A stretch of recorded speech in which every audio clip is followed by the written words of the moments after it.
Jacob's conclusion. All right, so hopefully today the video will turn out better than it did on Tuesday.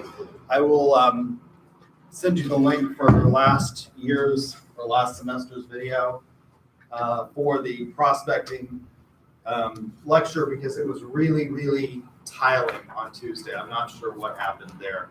So what we're going to do today is we're going to talk about your answers to the prospecting challenge. What company did you find? How did you decide the decision maker was? What social style they had? Looks like a lot of people have chosen to be absent today. So those of you who are representing your group, I guess you'll get to talk a lot. And then we're going to go back, and I forgot to watch the Salesforce, which was part of chapter 6 on success in professional selling, the Salesforce.com demo, which a lot of you, if you go into professional sales, will probably be using as a CRM and customer relationship. And I don't know what happened to your name. I think I might have seen it. Yeah. Okay. So we'll watch that, and then you'll have the rest of the hour. There should be some time left over for you to start working on your presentations with your partner, or if your partner is not here, to start looking for a salesperson and making contact with them for the sales interview. So that's what we're going to do today. So let's see what you guys have on prospecting. I'm going to put this down. Yeah, it'll work later, but let's start with this group over here, since it looks like some of you are there. Were you with them, Mr. Lopez? You're not with them. You're with them, and they're not here, so you're all by yourself. They had all the answers. They had all the answers. Yeah. I'll let you guys go first. Maybe they'll come in. Maybe not.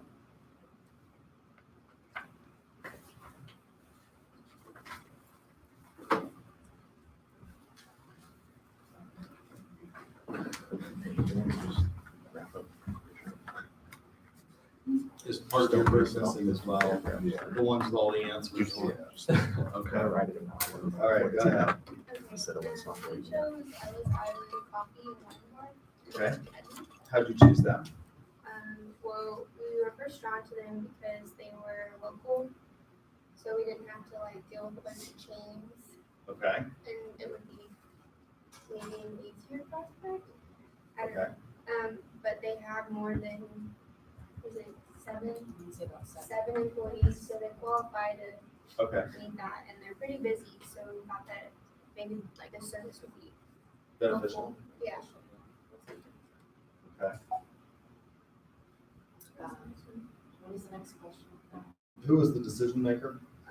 Oh, so we looked up the owner, and since we thought it was a Moran Manhole, since it is a small business, we thought that would be great because we could approach him better and have better access to the decision maker rather than going through a corporate ladder and having to go, deal with that and not having the direct decision maker. So. Okay. What social style do you think he has? You think he's amiable? Yeah.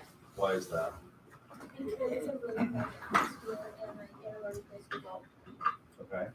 So it's a hospitality business, so you obviously there's different personalities going to different types of businesses, and I think people who are generally in hospitality have sort of an amiable or personable, because you're going to be dealing with the public, and that can be difficult to do with. So I think that's probably a good clue that maybe they're amiable. What else did you think about?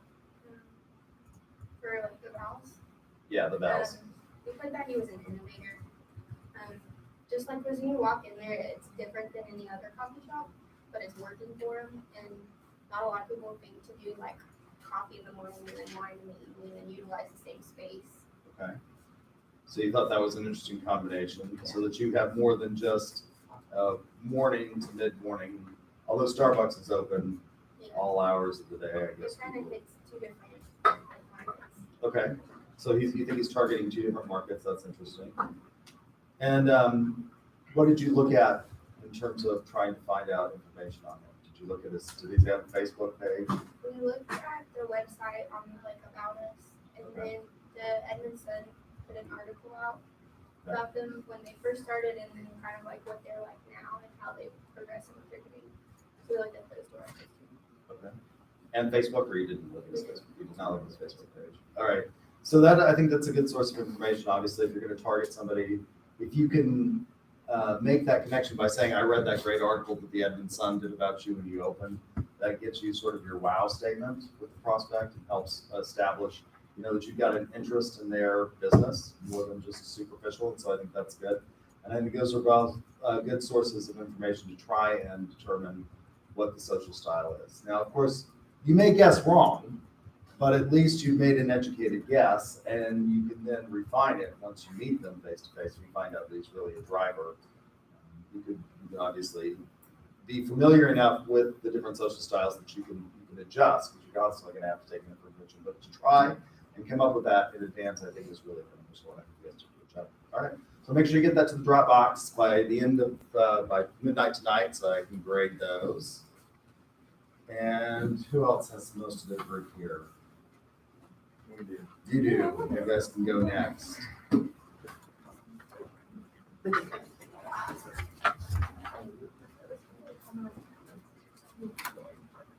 Yeah. We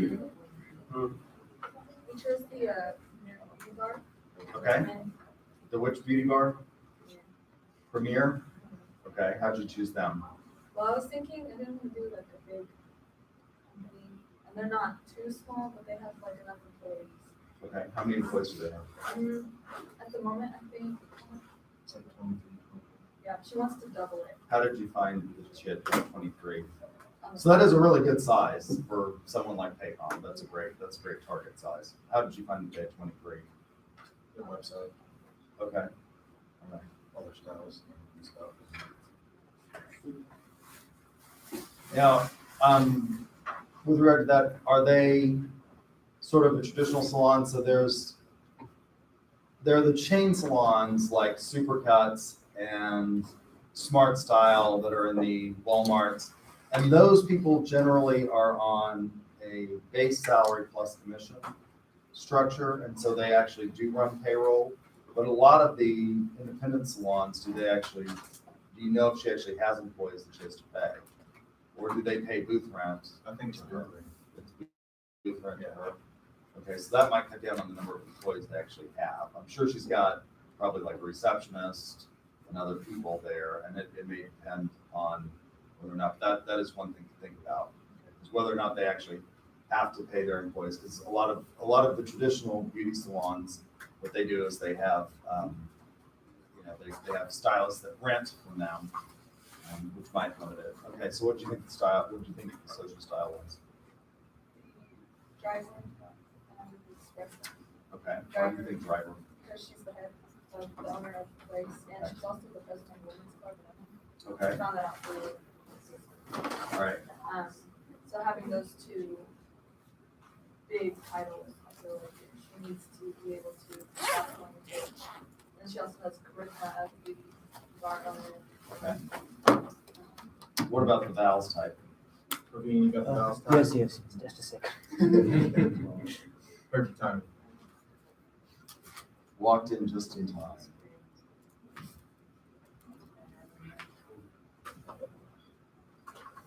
Yeah, she seems cool.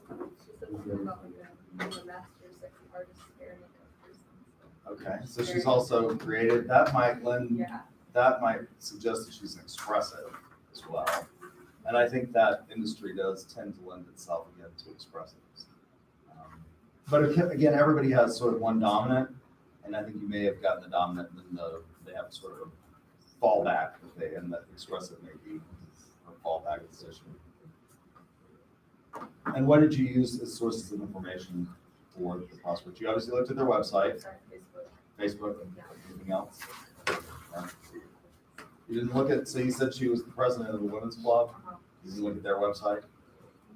Yeah. You might do that. What is the women's club do?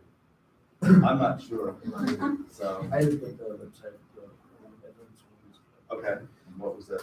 What do they do? What's their purpose? It's because internet goal just to motivate the public. Okay. And what vowels type do you think she is? She's a thinker and she's an achiever. Okay. How did you come up with thinker? she have a social responsibility of being president for Edmonds Women Club. Okay. And she's even an influencer, like getting a lot of contacts about us. Okay. Why do people join clubs like that and become officers of clubs like that? What's the biggest thing for most people? It's connections for your business. And that's why you'll find a whole lot of lawyers and a whole lot of insurance agents and stuff like that belong to sort of those civic social organizations that have a mission to do something, for the community and give back. But it's also a good way of networking and meeting people, and particularly in a business like that, where you're going to be networking with people who obviously use the service that you're offering. So I think that's a good job. Good deal. All right, be sure and get those into the Dropbox for me by midnight so I can give you credit. The group in the back here, most of you people there.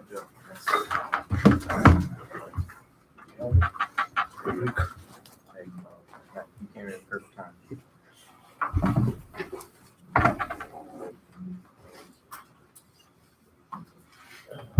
So we decided to That's not what I was expecting to do first thing this morning. Okay. chose them because we're local roots company, they're smaller than And they're located. in a city. Nice. Okay. Um, And it's a restaurant? Yeah, at the time restaurant. And they're desiring more expansion. They just recently expanded from like, I think they dropped from like 50 people, and now they can also 500 people. So they just recently expanded, so obviously we're adding Did you guys- employees. Okay. So we just said that they're looking to improve the payroll system as they grow to become more efficient at finding money. It's odd. Payroll is one of those things where if you're a small business, a lot of people start out with some basic software like QuickBooks or something like that, that may not have all of the tax tables and things like that that you need for compliance. Yeah. And it does take a lot of time. And so Paycom and ADP really heavily target that because they can save you a lot of time and effort and make sure that your compliance is up to date. So who was the decision maker? So it's owned by husband and wife. John Foster is the husband. He runs the front of the house. The wife's the cook. She runs the kitchen. So he does all the business management, all stuff like that. So John Foster would be a decision maker. Okay. When you approach them in the sales cycle, and you start with the sales call, you're going to ask though, is there anybody else who needs to be part of this? Yeah. And obviously, Probably yeah. sales Yeah. Okay. But you think he's the one who's going to make most of the business decisions? Yeah. That's probably an educated guess. Unless it's obviously has something to do with the food supply. Okay.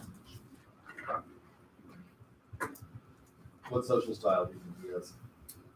I think he's amiable just because I've been there like once or twice, and every time I'm in there, he's walking around, greeting guests, wanting to know how your meal was, how your service is. He wants feedback, and he's really happy and friendly guy. So. Again, a hospitality business, that's not atypical, which you would have in amiable. Although I will tell you, a lot of chefs have a tendency, and a lot of chefs own restaurants as well, and they have a tendency to be drivers. And they can be extraordinarily temperamental and moody and very, very particular. So just, it's not a perfect one-to-one analogy there. So you think he's an amiable, what Val's type of people? We agreed that we think he's an achiever. He's family oriented, hardworking. He's committed to his job and creating service with his job, and also he's very professional. As Grant has said, when you're eating there, he's coming around making sure everything's good, making sure everything is made the way you want it. So we think that he's an achiever. Okay. for those And reasons. did you look at his Facebook page? Yeah. Why not? It's a good thing. The other one that you can look at, particularly if you're doing business-to-business sales like ADP or Paycom, is LinkedIn to see what kind of contacts they have in LinkedIn.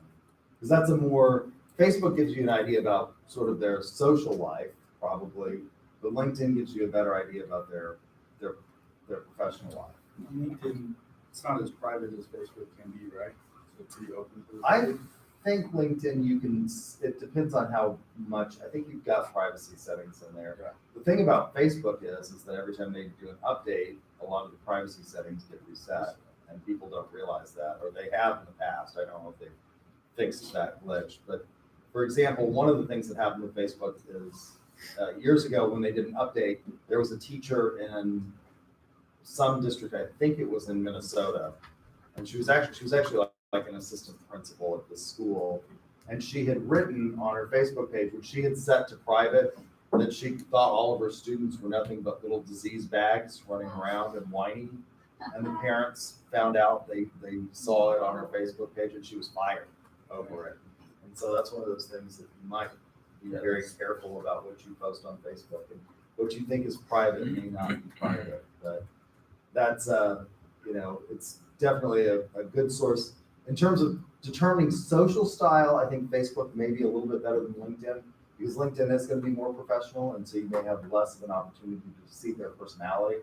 Whereas you can tell a lot about people just by the profile pic that they've got, and the thing that they choose is their background picture, in terms of what their interests are. So you look at the Facebook, you looked at they have a website. Yeah, we got most of our information. On the website. All right, But if you haven't been there, you should go. all right. If you like it. I'll try it.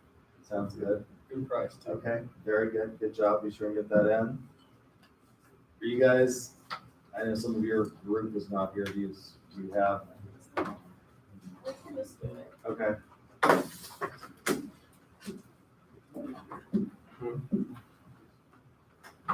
Yes, go ahead.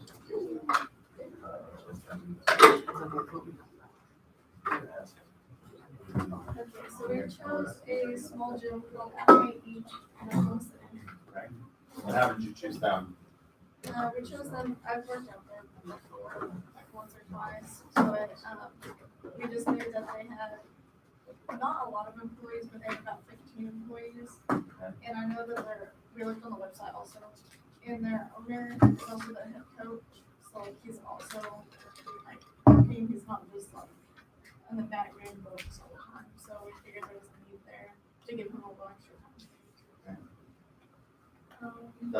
That's a good guess. And who's the owner? We don't know how to say his last name. His first name is Jared. His last name is like extremely. How do you find out how people? This is one of the things that's really important in sales, to get people's name right. Have you all seen the commercial where the guy said he keeps calling him dumbass? How are you today, Mr. Dumbass? And at the end, he's like trying to apply for a job, and it's this. I'll try and find the commercial and maybe show it to you next time. But at the end, the guy who's the employer says it's pronounced Dumas. So names are important. Yeah. People slaughter mine all the time. So how could you find out how he pronounces his name? What would be a good way? Google the pronunciation. You can Google the pronunciation. Ask somebody.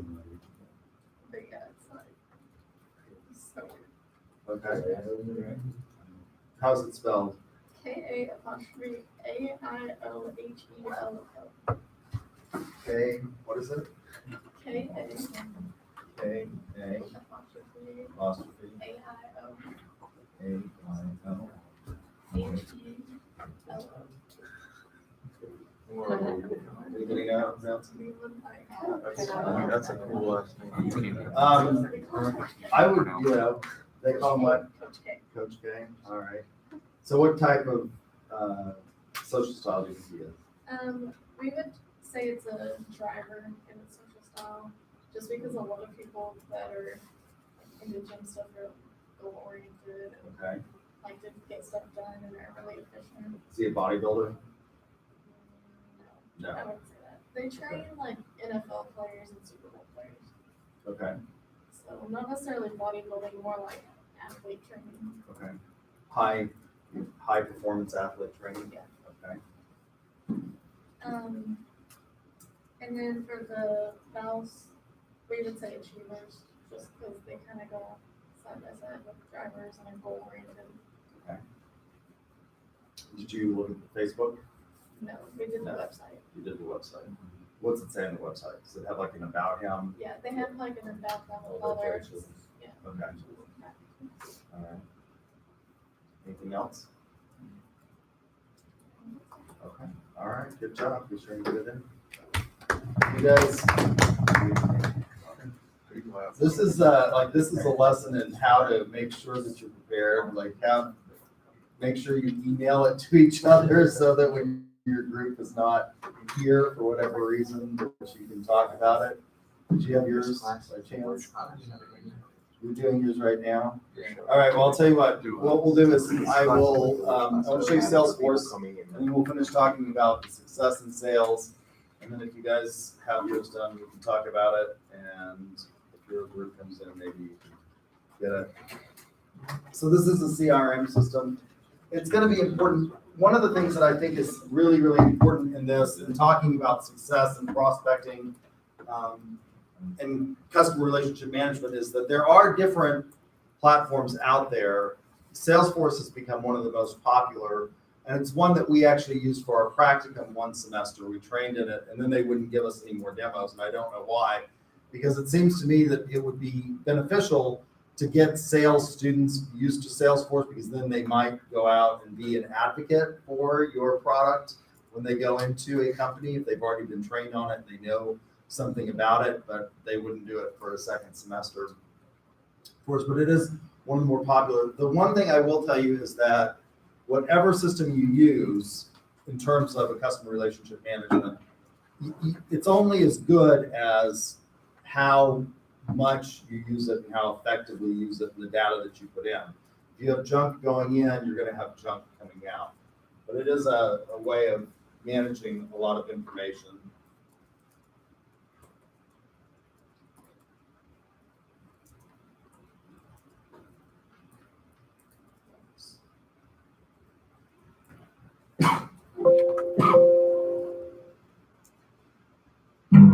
Salesforce IQ lets your team sell smarter with data-driven relationship intelligence.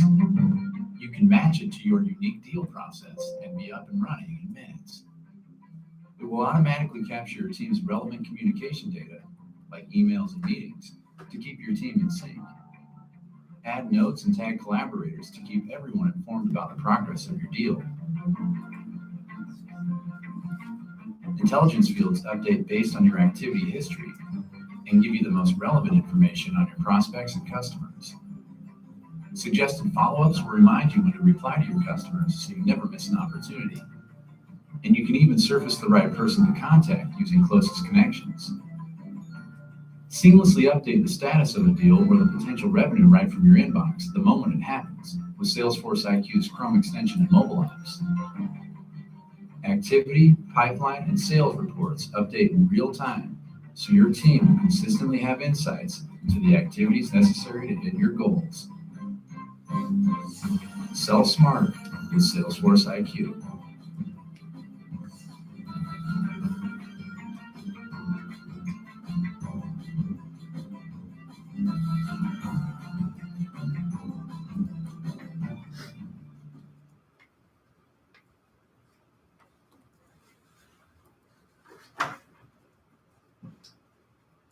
So database management is one of the biggest things that's leading to greater and greater success in professional sales. Big data, obviously the ability to find a lot of information on prospects has become a big issue. It's one of the things, and we've actually started a data analytics major here in our graduate program, because it's become such a necessary part of a lot of businesses to understand the data mining process. So technology, again, works only as well as you use it, but if you do it effectively, it can improve your communications. It can make sure that you are following up when you need to follow up. It can obviously increase your productivity in the workforce. And it can facilitate transactional processing.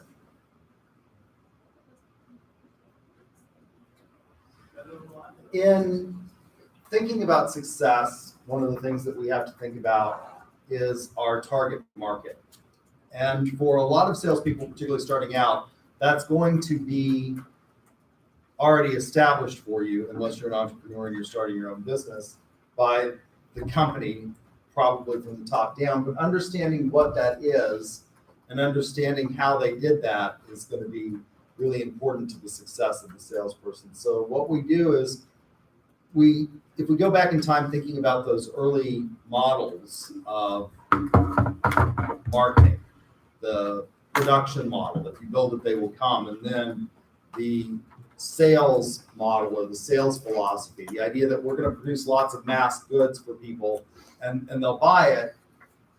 Well, that was so much better than what came before that we could sort of create mass markets where a lot of people would respond to marketing persuasion in the same way. But in the contemporary era, it's no longer possible. Most things are not just absolutely designed for a mass segment. And those that are, I'm thinking are probably not all that successful. So let's watch an ad. I know you're going to have to bear with me through an ad that you all watched in IMC, but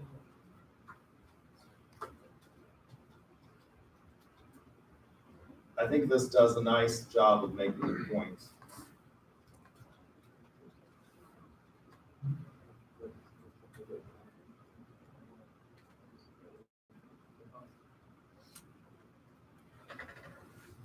On lazy days when it's chilly, turning up the heat costs money, and wrestling with blankets is silly.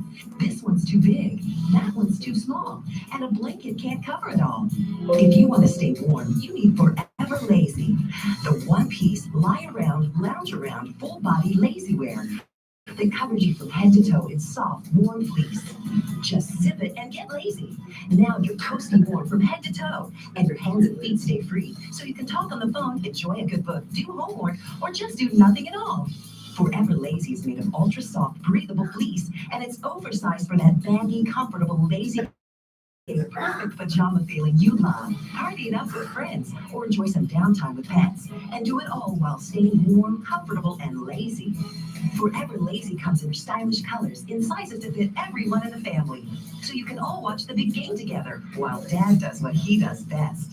Whether you're raiding the fridge during a commercial break or cramming for a college exam, Forever Lazy keeps you comfy cozy. With a drawstring hoodie to keep the chilly weather away, Forever Lazy is the best way to stay warm outdoors. It will be the talk of your next tailgate, and you'll stay warm and comfortable through the entire game.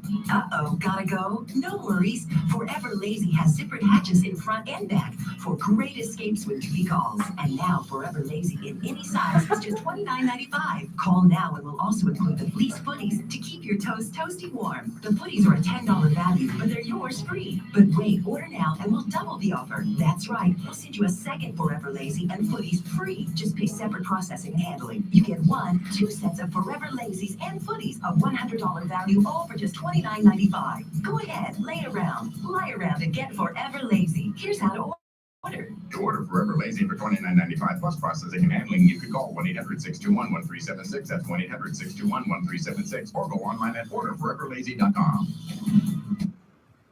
That's an example of there's absolutely no segmentation there whatsoever. Is there? Who's the segment? I mean, it's everybody. Like, you can wear it at the big game. I would suggest to you that if you all show up, at the football game wearing that, maybe we need to call the East Campus in Norman. That would be Central State Mental Hospital to come and pick you up, because I'm thinking that that's not exactly an appropriate outfit to go out in public.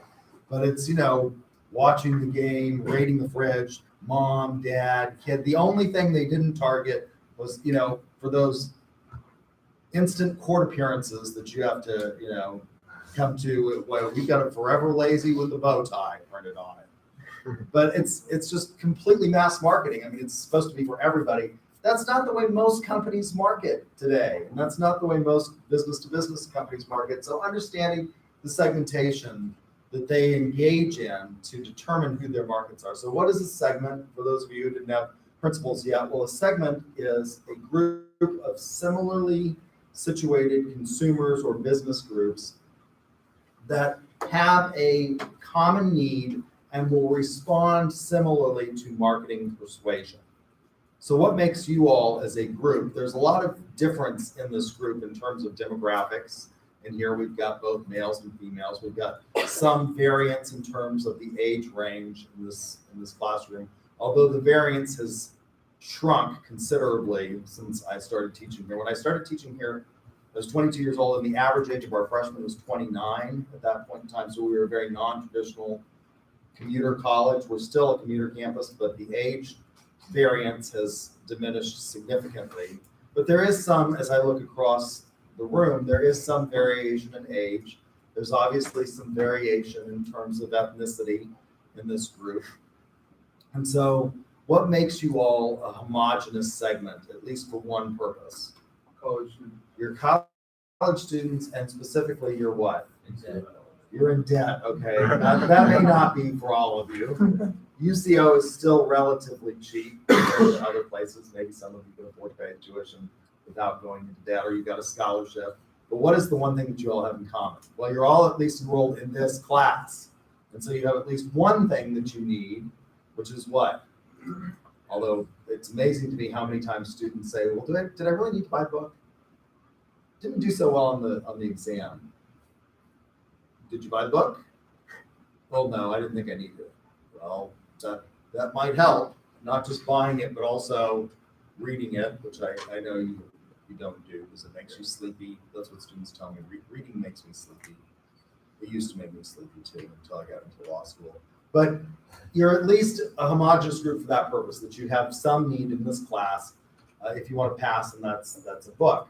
So the ways that we can segment things, the easiest way to segment things is probably using demographics, and you can get that information from the Census Bureau, but that's not always the best way of segmenting. You can also segment according to geographic segmentation, where there are different parts of the country that obviously have different needs. And the thing that I use as an example of geographic segmentation, and I may have told you this example before, but it's well worth repeating because it illustrates geographic segmentation. When I was getting my PhD at New Mexico State, which is in beautiful Las Cruces, New Mexico, down on the Texas, New Mexico, and Mexican border, they asked school-age children in Las Cruces where they were most likely to see a boat. And children in Las Cruces answered on the highway. That was where they were most likely to see a boat. Well, why is that? Well, Las Cruces is in the middle of a desert. There's no lake. The Rio Grande does run through there, that area. However, by the time it gets down to Las Cruces and El Paso, it's kind of really just a trickle because they've dammed it up at several places above Las Cruces, like Elephant Butte. And so it's not necessarily it's not really all that, it's kind of an inappropriately named river at that point because it's not all that grand. You think, big river is being something like the Mississippi, and that's not what it is. But there's no other real lakes around there. There's Elephant Butte, which is about 2.5 miles or 2.5 hours north of Las Cruces. And so kids in that area would see boats going to, if they see them at all, passing through and going to Elephant Butte. What do you not see in the Yamaha dealer in Las Cruces, New Mexico? They don't sell any wave runners. You can order them from them, but they don't sell wave runners. What do they sell a lot of? Four-wheelers, because there's lots of land out in the desert that's not owned by anybody, and that's a big sport, or that's a big activity there. What do you see a lot of in Oklahoma sold at the Yamaha dealer? Well, you see a lot of wave runners sold, and you see some quads and four-wheelers and side-by-sides, but you see a lot of wave runners, you see a lot of the jet boats, things like that, sold at the Yamaha dealer. And if you asked kids in Oklahoma where they're most likely to see a boat, what do you think kids in elementary school are going to say? Here, at the lake, because we don't have what? We don't have an ocean, but we do have lots of lakes, and lots of people have boats, and they go out on the lakes in their boats. So there are differences in geographics that influence how we sell. Psychographics, which I had you do, which was the VALS system. And then in business, we have the North American Industrial Classification System that provides information on various industry groups that's really useful in the business-to-business context. And it also provides information on the growth potential in those marketing segments. Once you have broken the market up into segments, you then are going to select which of those segments that you want to direct your marketing persuasion to. So, for example, are you targeting students in a marketing class and a sales class, or are you targeting doctors? And within that group, there are various types of doctors, right? What kinds of doctors are there? If you're selling, one of my friend's wives sells C-Def meds. She's a drug rep for one of the companies that manufactures medication for C-Def. Anybody know what C-Def is? It's a disease that becomes rampant generally in nursing homes, and it causes lots of bowel problems. And so they're targeting, mostly the frail elderly. What kinds of doctors are you going to target for that? You're going to target the cardiologists, the radiologists? Probably not. You're going to target who? What doctor deals with gastrointestinal? Those are cancer. Yeah. So there are internal medicine people who specialize in gastroenterology. And so that's who you're going to target. And then positioning. Once you've decided the targets that you're going to select, making a connection in the mind of the consumer. Now, once you do this, it can be very difficult to undo it. Once you establish your position in the market, it can be very difficult to then have to reposition yourself. Companies try to do it all the time, and it's not necessarily successful. JCPenney is an example of a company that tried to reposition themselves in the market. Forever and ever and ever, JCPenney had followed, along with Macy's, sort of a promotional strategy that focused on big sales, like President's Day sales, white sales, Labor Day sales, and coupons. And they had trained their customer to respond to sales and coupons. Well, what's the problem with having that as your marketing model, using sales and coupons? Well, customers a lot of times will start to wait. They'll think, well, if it's 20% off today, it'll be what? 30% off next week or the week after that. We'll wait till it goes on. Right now, if you go to the stores, they're probably still have some of the summer season clothing, but they primarily started stocking in places like Dillard's and Macy's and the big department stores. They've started stocking what? Well, actually, they started right before Labor Day getting all of their Christmas stuff in. It's incredible to me how we've just blown past Halloween and Thanksgiving now, and we go straight to Sam's stocking stuff for Christmas already. So there's lots of clothing out there that's for the winter months, and they're going to have lots of sales on all of that summer stuff that they're trying to get off the floor and move out. And so people start waiting for that, and they anticipate that. And Penny's decided, or JCPenney decided, they got a new CEO who came in and decided, well, what we're going to do is, rather than doing these sales, because people just keep waiting for a better and better sale or a bigger coupon, we're just going to become like Walmart. We're going to become everyday low price. And that's not what their consumer base was used to. And they really rejected it. They tried to reposition themselves in the market by becoming sort of the everyday, like the good value brand. And that's not what their consumer was used to. So it was enormously difficult. And that attempt to reposition themselves really failed. Another one that I think of that's not doing as well as I think that they'd hoped is McDonald's.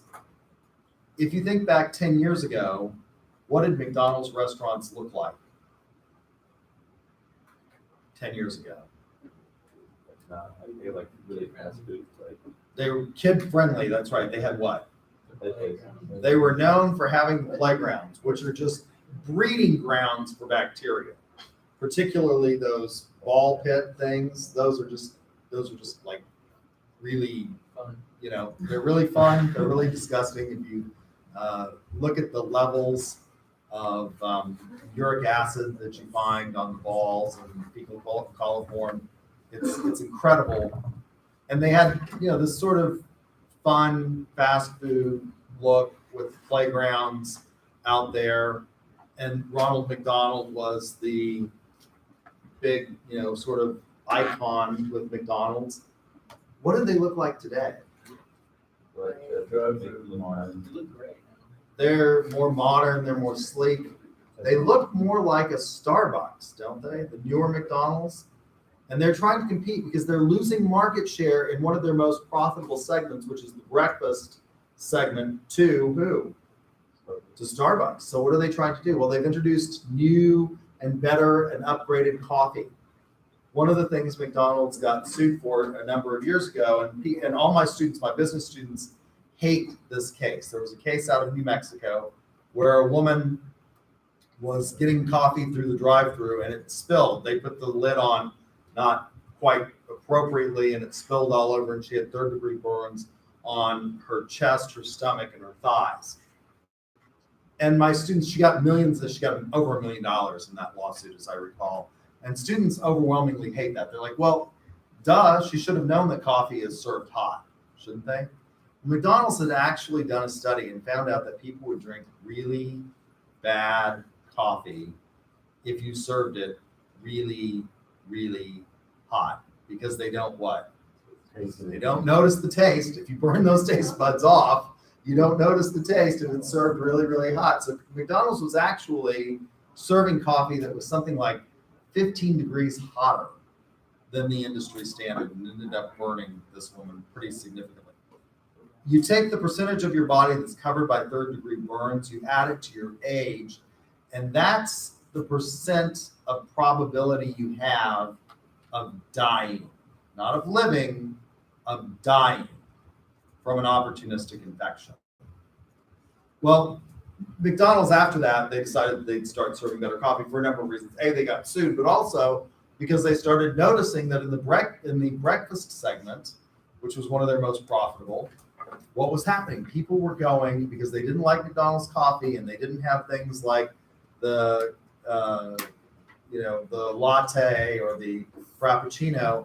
People were going to Starbucks and they were getting similar breakfast items at Starbucks. Starbucks serves the same kind of little stupid sandwiches with egg, cheese, and bacon, or sausage, egg, and cheese.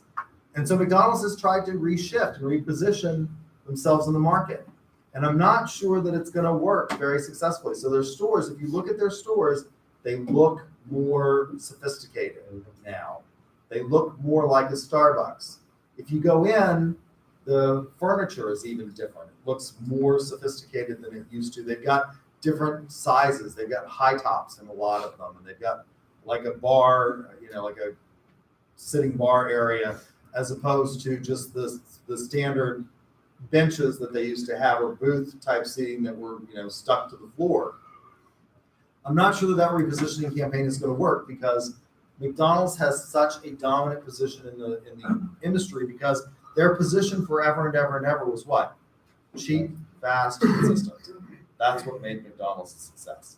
It was cheap, it was fast, you could get it really, really quickly, and it was consistent. A Big Mac tastes the same in New York City as it does in Oklahoma City. And so that's what really made them. They're trying to reposition themselves. So once you make this connection in the mind of the consumer, it can be very difficult to change. And recognizing that is going to be really important in selling. Recognizing what your position is in the market and how you sell. In the company that I worked for, what we competed on was being the low-cost provider of learning management systems. We competed primarily with school districts. We were not going to be competitive in school districts like Edmond, which has a lot of money. We were competitive in school districts like Oklahoma City, where the amount of expenditure per pupil is considerably less, because we had a really good learning management system. We had really good content, but it wasn't flashy. And so knowing that position in the market and knowing how then to use that in your prospecting is really, really important. So motivation for salespeople. There are different ways you can motivate salespeople. overwhelmingly in studies of why people perform the jobs they perform, where does money come in most surveys across a broad range of professions, from selling to teachers, for example? What do most people say is their primary motivation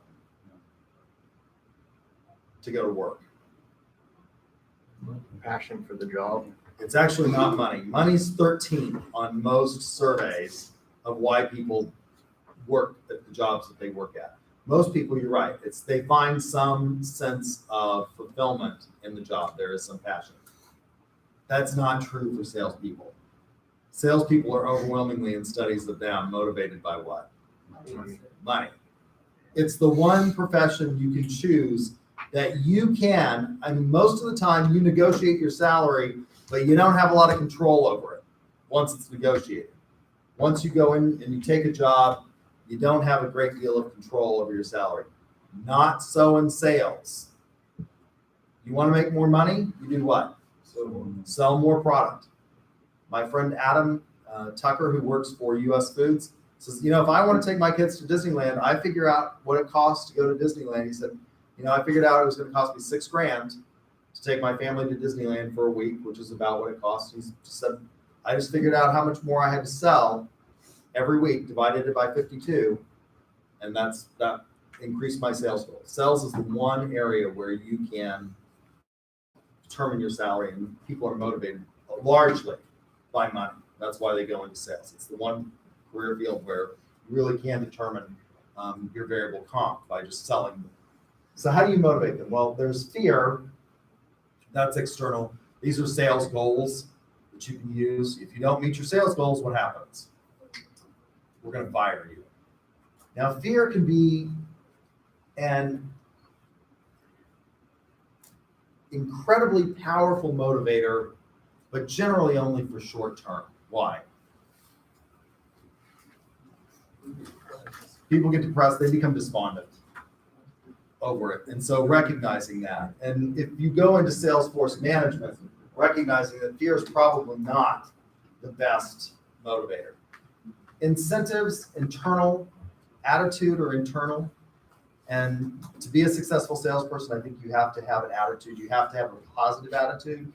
And you have to be sort of internally driven, because for a lot of you, when you go into sales, you're not going to have a boss. It's not like going to work at a lot of other places where you're going to have a boss that can sit there and monitor your daily performance. Salespeople have a great deal of flexibility, particularly those that are outside salespeople, which is what most of our students want to do. So goal setting is important. And that's what constitutes a good goal. Well, a good goal is one, and with regard to prospecting, for example, how are you going to go about prospecting? Just opening up the phone book and calling people? That's probably not a very effective way of doing it. So a good goal is one that is realistic, it's specific,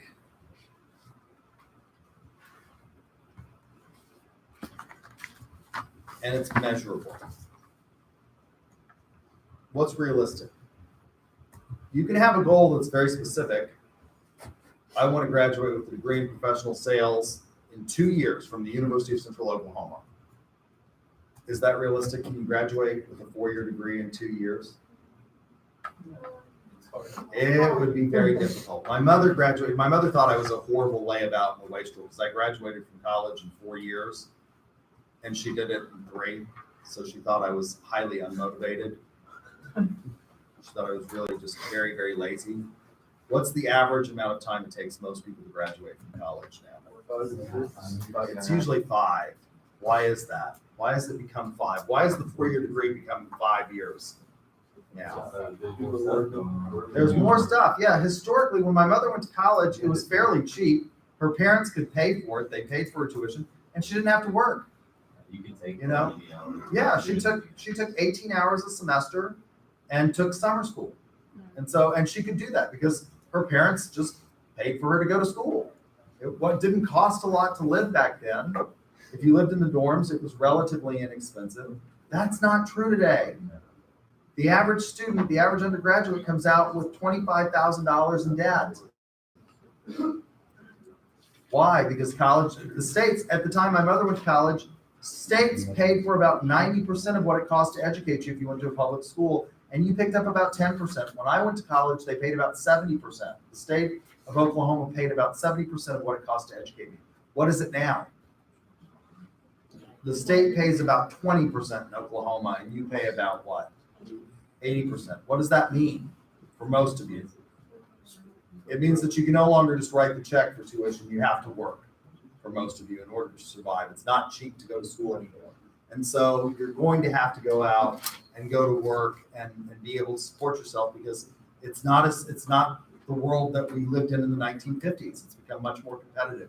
And so students are taking longer. So you could have a specific measurable goal that has both, a temporal aspect and a quantifiable aspect in terms of, whether or not you reach the goal. That's completely unrealistic. I'm going to graduate from UCO with a degree in sales in 2 years. Not realistic. What is a good goal? One that is realistic. So I want to graduate with a degree in professional sales in 5 years or 4.5 years. So that's a good goal. Why? It's realistic. It's not that it's a stretch goal. Getting a college education is a stretch goal, but it is a realistic goal to say I'm going to do it in 4 years or 5 years. If you go in summers, you can do it in 4 years.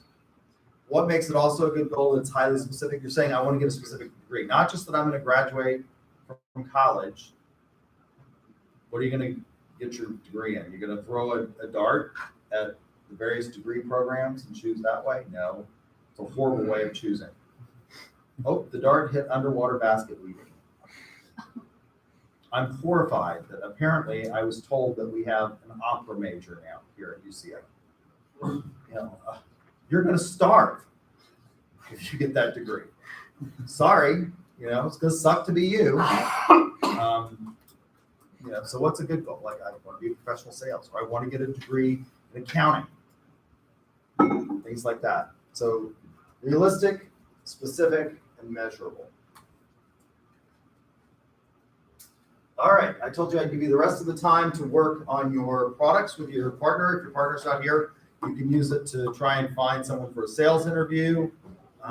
If you feel cheated because I'm not lecturing anymore, you let me know, and I'll provide a special lecture for you on Tuesday after class.